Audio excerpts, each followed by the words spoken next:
Halo pemirsa, kembali lagi bersama saya Katarina Amelia di One News Bola. Edisi kali ini kita awali dengan momen penting dari sepak bola tanah air. Pelatih Timnas Indonesia Patrick Kluivert resmi memanggil 27 pemain untuk ajang FIFA Matchday melawan Kuwait dan Lebanon pada September mendatang. Informasi lainnya pemirsa masih seputar pemanggilan pemain skuad Garuda. Patrick Kluivert memutuskan untuk tidak memanggil nama Rafal Struijk. Namun bukan berarti dicoret dari daftar pemanggilan, penyerang tersebut justru dipastikan turun membela timnas U23 Indonesia. Pemirsa, inilah One News Bola selengkapnya.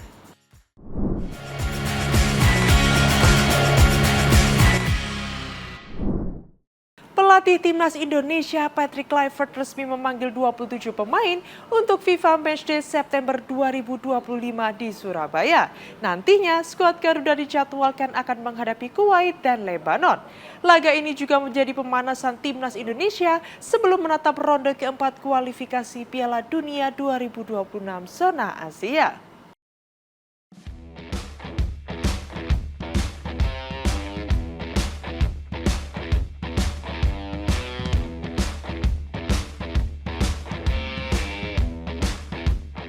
PSSI resmi mengumumkan daftar 27 pemain yang dipanggil pelatih Patrick Kluivert untuk memperkuat timnas Indonesia dalam ajang Garuda Championship Series pada FIFA Matchday September 2025.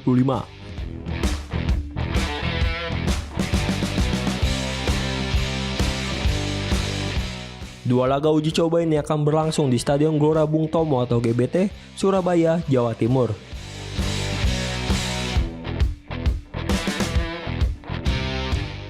Skuad Garuda dijadwalkan menghadapi timnas Kuwait pada 5 September kemudian menantang Lebanon 3 hari berselang.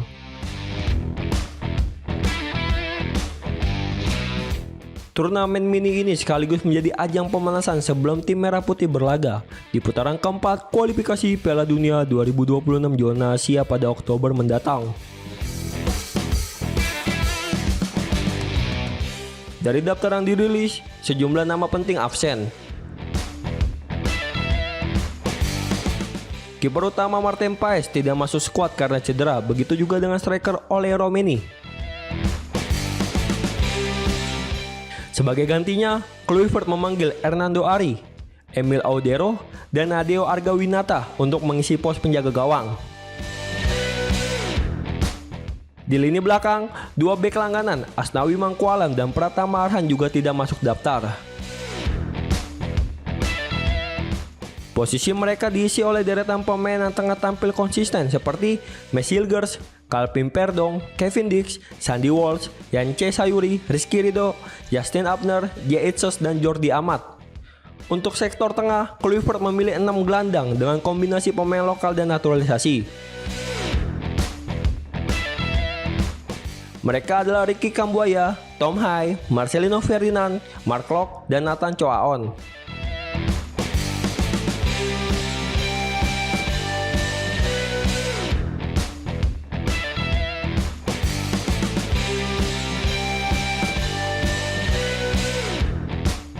Sementara itu, di lini serang, absennya Ole Romeni membuat pelatih asal Belanda itu menaruh harapan kepada pemain lain. Nama-nama seperti Ramadan Sananta, Yakob Sayuri, Stefano Lillipali, Ragnar Auratmangun, dan Beckham Putra dipercaya untuk memperkuat daya dobrak timnas Garuda. Kehadiran skuad ini menimbulkan ekspektasi tinggi. Hasil dari laga melawan Kuwait dan Lebanon akan menjadi gambaran kesiapan. Skuad Garuda menghadapi lawan-lawan tangguh seperti Arab Saudi dan Irak di kualifikasi mendatang.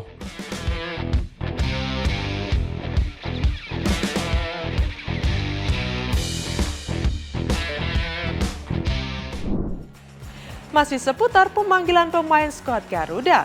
Patrick Kluivert memutuskan untuk tidak memanggil nama Rafal Struijk yang biasanya sibuk bersama timnas senior. Alih-alih dicoret dari pemanggilan, sang penyerang rupanya bergabung ke timnas U23 Indonesia dalam kualifikasi Piala Asia U23 2026.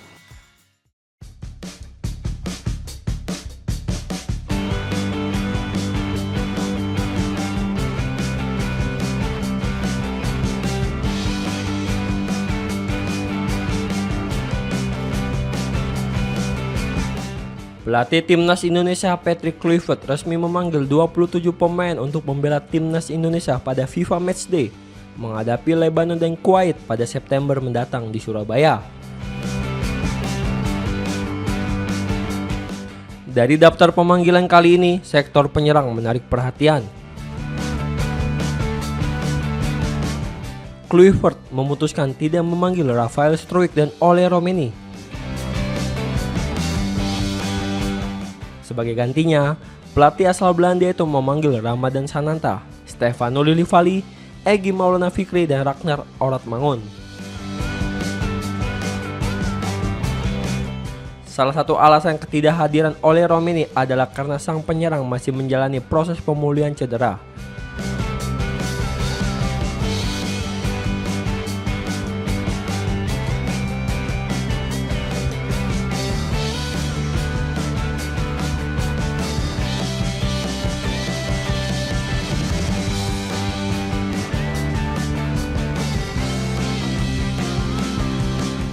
Sementara itu, penyerang Dewa United, Rafael Struijk mendapat panggilan untuk bergabung ke Timnas U23 Indonesia dalam ajang kualifikasi Piala Asia U23 2026.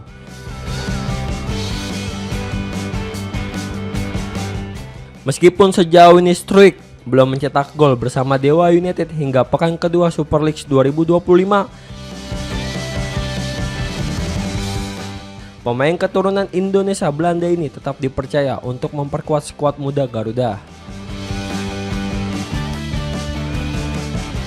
Berdasarkan data Transfermarkt, sang pemain telah tampil dalam 2 pertandingan atau total 51 menit bermain bersama Dewa United di Super League 2025 hingga pekan kedua.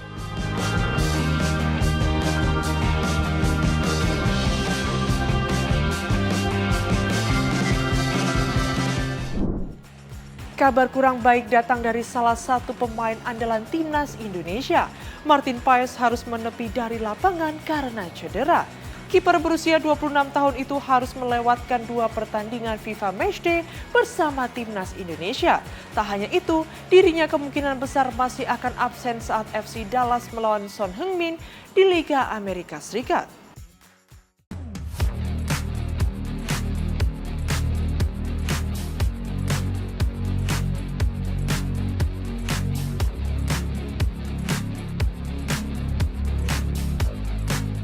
Kabar kurang baik datang untuk salah satu bintang Timnas Indonesia, Martin Paes. Kiper berusia 26 tahun ini dipastikan absen dalam 2 laga terakhir FC Dallas, sekaligus tidak masuk dalam skuad Timnas Indonesia untuk jeda internasional September 2025. Sang pemain bakal melewatkan 2 momen penting dalam waktu dekat. Pertama, duel melawan sesama mega bintang Asia, Son Heung-min, di Major League Soccer atau MLS Amerika Serikat. FC Dallas dijadwalkan menjamu Los Angeles FC pada Minggu 24 Agustus 2025. Momen berikutnya yang dilewatkan Paes adalah panggilan Timnas Indonesia untuk laga FIFA Matchday September. Tim Garuda dijadwalkan menghadapi Kuwait pada 5 September dan Lebanon pada 8 September mendatang. PSSI telah mengumumkan daftar pemain yang dipanggil oleh pelatih Patrick Kluivert pada Kamis 21 Agustus 2025. Nama Martin Paes tidak tercantum, hanya ada 3 kiper lain yakni Emil Audero, Hernando Ari, dan Nadeo Argawinata. Absennya Martin Paes dikonfirmasi langsung oleh klubnya FC Dallas. Kiper 26 tahun itu tidak dapat bermain karena mengalami cedera pada pergelangan kaki sehingga harus menepi sementara waktu.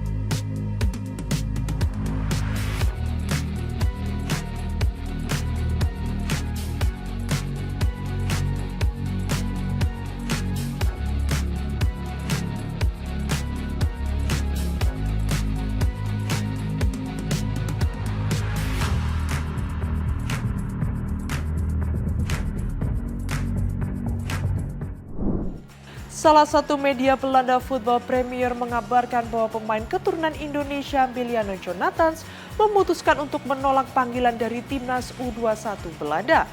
Sang pemain hanya ingin melanjutkan proses naturalisasi demi memperkuat timnas Indonesia.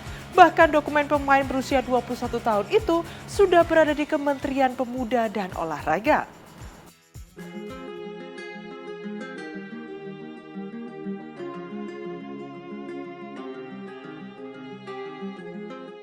Pemain keturunan Indonesia Emiliano Jonathans secara tegas menolak panggilan dari timnas U21 Belanda.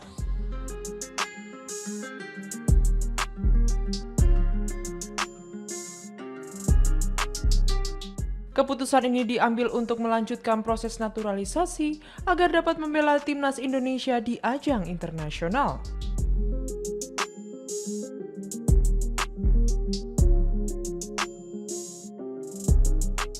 Media Belanda Football Premier mengungkap bahwa sebelumnya Emiliano sempat menerima panggilan dari timnas Belanda U19 dan U21.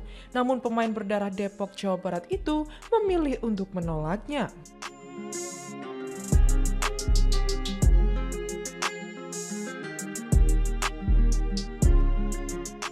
Sumber beredar menyebutkan bahwa penolakan ini dilakukan karena proses naturalisasi Emiliano masih berjalan dan menjadi prioritas utama bagi PSSI.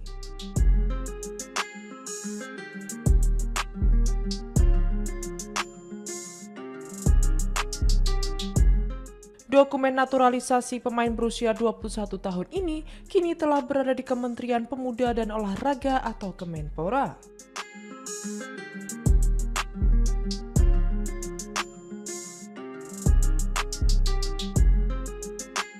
Selanjutnya dokumen tersebut akan disahkan oleh DPR RI sebelum ditandatangani oleh Presiden Republik Indonesia Prabowo Subianto.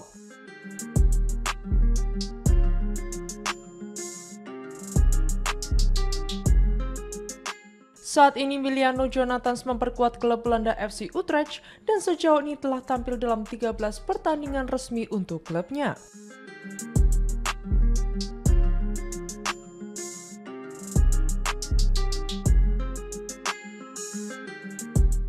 PSSI menilai Emiliano Jonathans sebagai prioritas utama untuk memperkuat lini depan timnas Indonesia.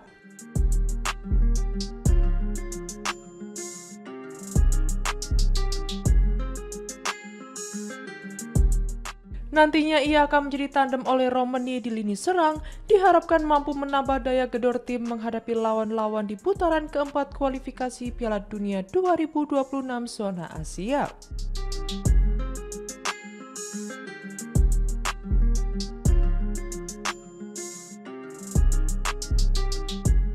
Timnas Indonesia tergabung di grup B bersama Arab Saudi dan Irak dengan pertandingan dijadwalkan berlangsung pada 8 hingga 14 Oktober 2025.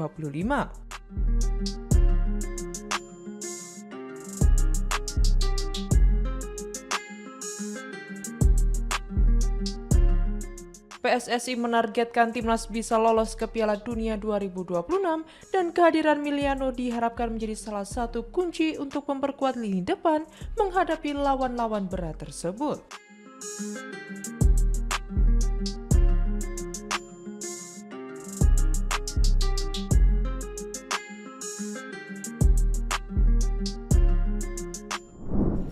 Asosiasi Pelatih Sepak Bola Italia AIAC menyerukan agar dunia sepak bola internasional tidak menutup mata terhadap krisis kemanusiaan di Gaza. AIAC meminta UEFA dan FIFA untuk mempertimbangkan sanksi terhadap timnas Israel sebagai bentuk kepedulian terhadap para korban, termasuk mereka yang berasal dari komunitas olahraga.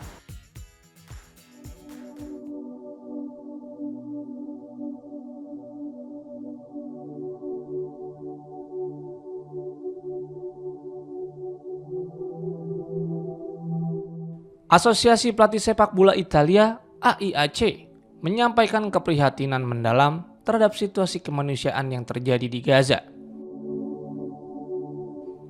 Dengan menyampaikan sebuah surat resmi yang ditujukan kepada Federasi Sepak Bola Italia atau FIGC.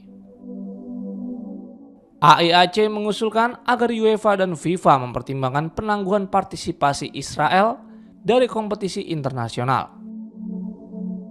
Menurut AIAC, sepak bola sebagai simbol solidaritas dan perdamaian memiliki tanggung jawab moral untuk merespon tragedi kemanusiaan yang menelan banyak korban, termasuk dari kalangan atlet dan pelatih. Statement ini muncul menjelang laga kualifikasi Piala Dunia antara Italia dan Israel yang dijadwalkan berlangsung pada 8 September di Debrecen, Hungaria, dan pertandingan kedua di Udine pada 14 Oktober. AIAC menyatakan bahwa meskipun sepak bola bisa tetap berjalan tanpa terganggu oleh konflik, dengan sikap diam dianggap bukanlah sikap yang benar.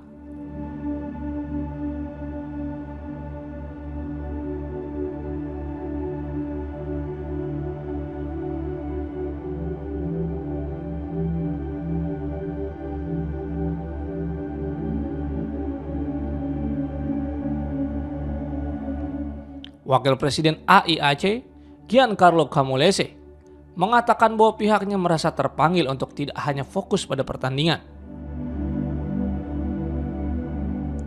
tetapi juga menunjukkan empati terhadap mereka yang terdampak oleh konflik bersenjata. Dalam surat tersebut, AIAC menyoroti dampak konflik yang meluas hingga ke dunia olahraga.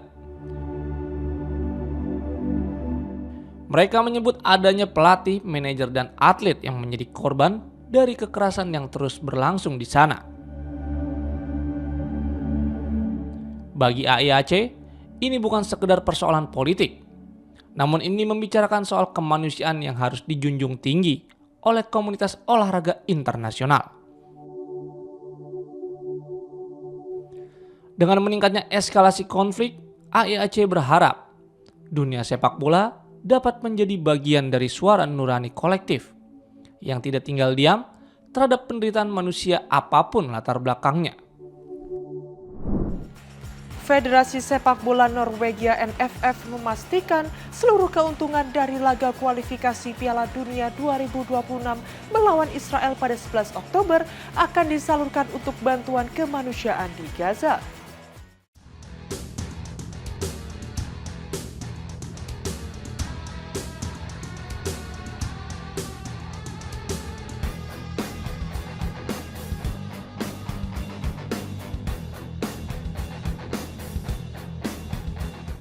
Federasi Sepak Bola Norwegia atau NFF menegaskan tidak bisa bersikap netral dalam menyikapi krisis kemanusiaan yang terjadi di Gaza.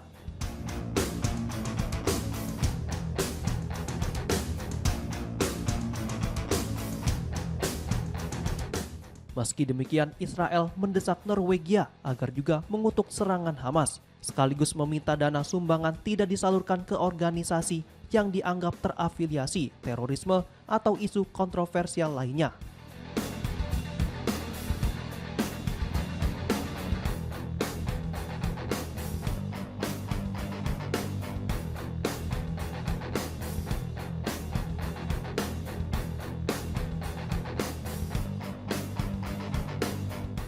Sementara itu, NFF memastikan seluruh keuntungan dari laga kualifikasi Piala Dunia 2026 melawan Israel pada 11 Oktober mendatang akan didonasikan untuk bantuan kemanusiaan di Gaza.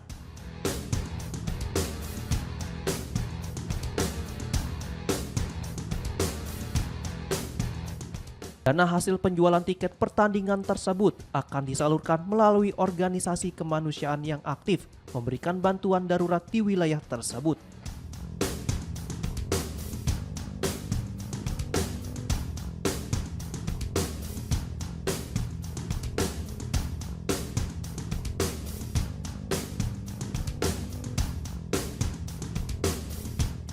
Diketahui penjualan tiket laga yang akan digelar di Stadion Ullevål, Oslo dijadwalkan dibuka pekan depan.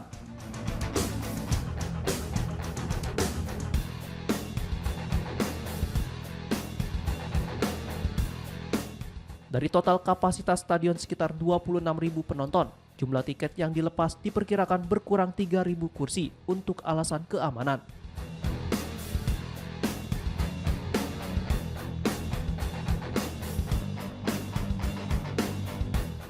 NFF juga menyatakan telah berkoordinasi dengan UEFA dan kepolisian setempat untuk menjamin kelancaran serta keamanan pertandingan.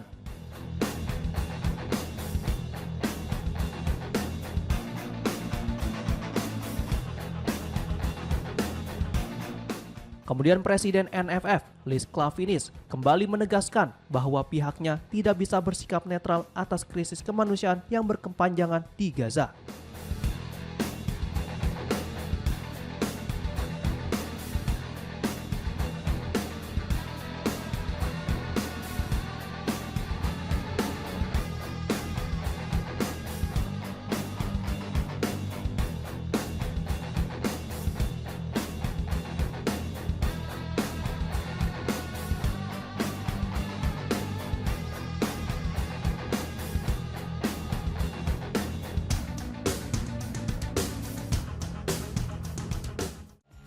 Demikian informasi yang dapat kami sampaikan pemirsa. Terima kasih telah bergabung bersama kami.